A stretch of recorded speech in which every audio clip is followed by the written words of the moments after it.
Pemirsa, Menpora RI Dito Aryo Tejo membantah penyelenggaraan Pekan Olahraga Nasional 21 2024 Sumut Aceh dibatalkan.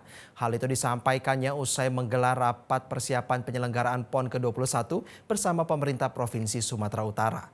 Rapat yang dilakukan secara tertutup juga dihadiri oleh Ketua KONI Pusat dan PJ Gubernur Sumatera Utara serta pihak terkait.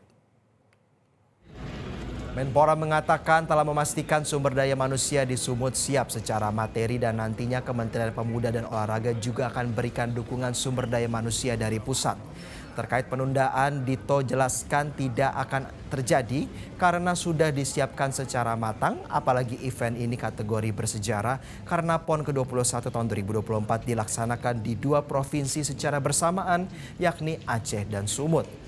Dito pun juga mengatakan telah mengajukan tambahan anggaran untuk PON, tinggal menunggu Presiden Jokowi.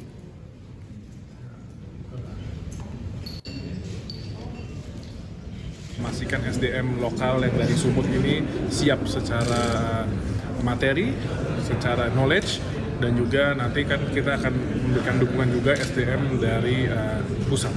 Artinya isu-isu akan ada penundaan itu seperti apa, Pak? Oh, saya rasa kalau penundaan tidak akan terjadi. Ini saya rasa persiapannya sudah matang dan memang mungkin kemarin-kemarin kita banyak terlihat ramai mungkin ya. Tapi harus ketahui ini merupakan pertama kali dalam sejarah PON yang dilaksanakan langsung di dua. Jelajahi cara baru mendapatkan informasi. Download Metro TV Extend sekarang.